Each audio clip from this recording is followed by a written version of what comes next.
The music of 1995. I'm trying to keep going through the years here, but it's getting more and more difficult to have this music on vinyl because obviously it was not available in the US. And after losing my CD collection, I don't have many of these. Now, on here, I do have to say before I get started, a couple albums that I would like to have, but I don't. One would be Oasis Morning Glory. I don't have that. Foo Fighters' first one. I don't have it. I have a greatest hits instead. And I just went that route with Foo Fighters, so I don't have their first one. Neil Young's Mirror Ball. I really like that one a lot, but I don't have that one on vinyl. PJ Harvey. I was what was that? The one to bring you all. Oh, I can't think of it. But it's a very good PJ Harvey album. Don't have that. So those are some. Those would have all made my top 10. Don't have, not in the top 10. Alanis Morissette's Jagged Little Pill, I think, came out also this year. Did it? Or was it 94? No, I can't remember. If it did, that definitely would have been in my top 10. But no, I'm not positive. But here's what did make the top 10. We'll just show them instead. And the first one, number 10, actually my top 12. And before I go any further, I just want to say, if you go into the description of the video, there will be a link to a playlist. And on the playlist, you can hear songs from every one of these groups. So check out the playlist. Just put it on and enjoy some music. But it's all on there. I got videos of them. So, playlist. All right, so number 12 is, I have Katherine Wheel, Happy Days. And this is Katherine Wheel's third album.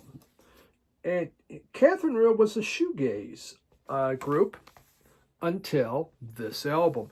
It was almost as if they were trying to, alt-rock was taking off, and this was their chance to maybe jump into that bandwagon. I mean, it was a change of direction. I mean, this thing is, it really is an onslaught of just pounding, throbbing, hard rock. And it totally leaving shoegaze behind. And, you know, the album deals with confronting cynicism and adulthood. So they're looking at more mature things. 14 songs on here. A little bit long, quite honestly. If they'd cut it down, I think it could have been a much better album, but I guess they had a whole lot to say. But it was their attempt, I feel, to try to get into the U.S. alternative charts, with still not a lot of great success. So that's number 12.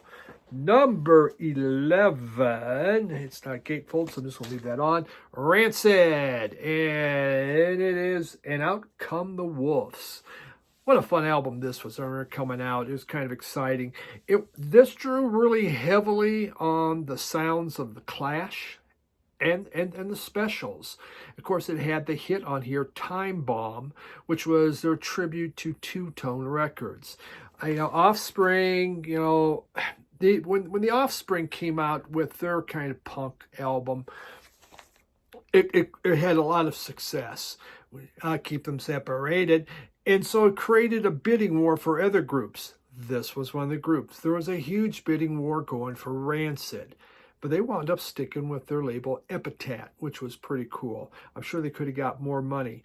But, this thing is just packed with energy and a lot of conviction. These guys really come out and do a great job. So, wonderful album. So that's number 11. Brings us to number 10, Tripping Daisy. And Tripping Daisy, I Am an Elastic Firecracker. To me, one of the worst album covers of all time. And here we go. We got even our jock. And this had the hit on here, I Got a Girl, which is very sarcastic. It's actually a hilarious song, but it's well done. There's a lot of blustery guitars in here, some really keening melodies. Lyrics deal with insecurity. They deal with motivation, love, and addiction. The singer really sounds like, and the singer is, here we go. They don't even say which one's singing on this. How about that? But probably Tom DeLauder. he sounds like Perry Farewell, quite honestly, from Jane's Addiction. I think he has a very, very similar sound. Just a great alt-rock classic from that year. A favorite album? No. 95, really, there's some really good albums, but there's a lot that are just kind of, but there we go. Tripping Daisy. That was our number 10. Number 9. Gee, already losing track. Ben Folds. And here we have Whatever and Ever, Amen. Whatever and Ever, Amen by Ben Folds. This is Ben Folds' second album, and it had the hit on here, Brick, which was about divorce, about breakup, about having abortion. Very, very, very heavy song. The album, though, is kind of a Todd Rundgren-esque type music. And when I say that, it's really piano-driven pop is what you're going to get off this. There's lots of hooks and a lot of ear candy stuffed into this album. And they have the song, it's kind of one of my favorite songs. It's Songs for the Dumped. So, yeah, smug humor. Very funny. And Ben Folds is known for doing that. He really makes, looking at different people, different things, and makes up some wonderful sarcastic type songs. But this was just a wonderful, when this came out, it's like, wow, that's really good stuff. So Ben Folds 5, and Whatever and Ever, Amen. So there we go. Brings us to number 8. Now number 8 is going to be a little bit different. Kronos Quartet, a little classical. I really like Kronos Quartet a lot. They've made so many albums, so many. Oh my God, there's a ton of them. This was the one where they took the music of Philip Glass, though, that they performed. In fact, number 5 is on here, String Quartet number 5, which was the first piece that Glass ever wrote for them. Glass collaborated with Kronos Quartet quite a bit. They got along very, very well. And on here, they have just different compositions from Glass. And, Glass, with the Quartet, their compositions usually dealt with, they would do film, music for film, dramatic music. They did so much different stuff, but it's very enjoyable. And this is a great listen, very enjoyable. It's just when you want to really just kind of sit back, nothing like a Kronos Quartet album to do that for you. So that was number 8. Number 7, though. Now let's get back moving here, get rocking, and we have Chemical Brothers, and we got this is the debut. This is the debut of Chemical Brothers. This really was the first post-techno album to make it big in the U.S. and had the hit Leave Home on here. It was going huge in Britain, wasn't making inroads in the U.S. This really came on to the charts and got something going. The sound on this, it's big, it's bombastic, it's filled with screeching guitars and lots of sirens happening, and of course screaming divas are all over the place on here. It made such an impact within the US on the charts and got them going and known, within the US, and their next few albums really, really took off. So yes, Chemical Brothers, number 7. Number 6, More Human Than Human. God, that's such a catchy song. But this album's really good. Astro-Creep 2000. It's their second album. A lot of people might say their first album's the best. This is the one I got into. It's basically white trash on acid metal. I guess that's how I would kind of describe it. Of course, they have the hit "More Human Than Human" that I just can crank that up in the car. As if there was that question on a vinyl tag about a car chase song, "More Human Than Human." There we go. That's a good one. This one is it's a full throttle roar coming at you. There's just these distorted vocals. There's just drilling, hard riffs. It's campy, but it's a lot of fun. And after that, I guess I did have their next CD, Sexy something, but lost track of them. They also were really good for tattoo advertising. So number six, yep, number 6. Number 5, Rammstein, and debut album here, Herzeleid, which was a hit. You know, I don't know how big it was in the U.S., but it was a really good song. And let's see if I can pull this out. This thing's so tight in here. Let's see, so you can see the album cover, and we'll get that out. Here we go. Now, the original, they had the picture of the group on here, and there we go. Big fan of this group here. It is just, this is brutal, but brilliantly arranged, but it will come at you hard and heavy. Music is just like full-on swagger of nu metal. There's just these rolling basses, this strong drums happening. Apocalyptic feedback is going on throughout this album. Lots of squelchy, squeaking samples, but yet the songs, you could say, are radio friendly. They're catchy. They're choruses. The choruses, they get everyone singing. It's all in German. It don't matter. You just start. They are so darn catchy.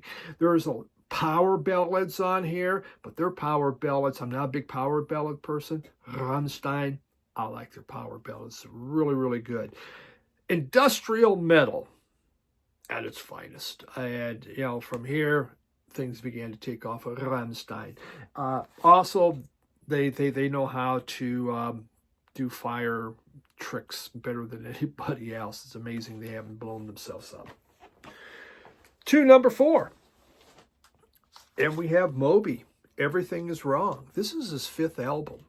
But this is the one that finally, his very first album, he had the hit Go on there. But then struggle. This one got him a little noticed, and he began, you know, people were paying a little more attention to it. Just some wonderful songs on here. It's his first one for a major label. So it was a big deal for him. And it's kind of, I don't know. It goes anywhere on here. The music goes anywhere from kind of, fast break beats to almost pseudo-industrial kind of thrash to ambient and to dance pop. It's all over the place. Here, you know, the big hit was Feeling So Real, but there's a bunch of other ones. God Moving Over the Face of the Waters is one of my all-time favorite songs. It is so gorgeous, so beautiful. It's an instrumental, but it's quiet, it's peaceful, it's wonderful. But this is the one that really got me into Moby, and his next albums to me were just really remarkable. Then we come to number 3. We'll open this one up. Number 3 is Garbage. And yeah, that's what she thinks. That's what Shirley Manson thinks of you. Garbage. What a great group from Butch Vig. I mean, a bunch of record producers and that critics got together. Let's do a band, and they did. And you could tell. Again, this says Butch Vig all over it. It is so well put together. It's an alt-rock classic. Some would say one of the best albums of the 90s. But it has this pop feel about it. And that's really is thanks to Butch Vig. There's just a lot of alt kind of kiltered arrangements and guitar bursts throughout this whole album. It has the hits Queer and the hits Vow. But it's wonderful music. It really it got them noticed, and they had a hard time getting this going, getting it done. When they were trying to get Shirley Manson on the to do the singing, they really liked her, but they just couldn't get along. They weren't understanding each other. Finally, it clicked, and away they took, and then they just kept putting out great album after great album. But this is the first one, Garbage. Brings us to number 2, Emmylou Harris, Wrecking Ball. This is the very best Emmylou Harris album. No one can convince me otherwise. It is, to me, a masterpiece. It is graceful. It's brilliant. It was produced by Daniel Lanois. It is filled with gorgeous emotional phrasings. It's haunting. There's just interpretations happening in here, especially as she's looking at other artists. She takes songs from Neil Young. She takes songs from Hendrix, Lucinda Williams, from Gillian Welch. I mean, even Wrecking Ball is the big hit. Wrecking Ball, which was a Neil Young song. She makes it her own. It's gorgeous. This album is so well put together. Her voice was never better. And I mean, from start to finish, it's not country, it's folk. I mean, there's definitely country in there, but it's so much more Americana. Maybe that's where it goes, but it's one of the most gorgeous albums ever. When this was finally released in vinyl, it was like one of those happy days for me, because this is just one of the most beautiful albums ever. It could have easily been number one, except number one is Luna. Let's get this out. There's my originals on there. And we'll try to get this out of here. It's very tight because I got those original albums in there. Luna. This is Luna's, third album. They had an EP in there too. And the group of Dean Wareham, which is known from Galaxy 500. This is their perfect album. This is the best Luna that there is. If you ever want to try Luna, this is the one that you should do it. I mean, there's just the song 23 Minutes in Brussels. It is so good. It is it has the feel of the Velvet Underground and Television on there. In fact, Sterling Morris of the Velvet Underground plays on it. It is so wonderful. Tom Verlaine has played on guitars for these guys. And Wareham, he could just write great lyrics. I mean, he had this one, it was, talking about kind of the loneliness out there, and goes, it's no fun reading fortune cookies to yourself. I mean, that's just a wonderful lyric. This album's full of lush, droning guitars with very airy melodies. They even do Serge Gainsbourg's Bonnie and Clyde on here. The singer from Stereolab, Sadier, she sings with Dean Wareham on it, and it is an incredible version of Bonnie and Clyde and what they do. This was a record store day purchase, and it was just, to me, a perfect album. Every track on this, it never gets put away, because I will go back to this album constantly. So number one from 1995, and probably right up there toward, definitely top 10, top 20 type album for me of all time. Wrecking Ball. So that's what I got. I have a few other albums.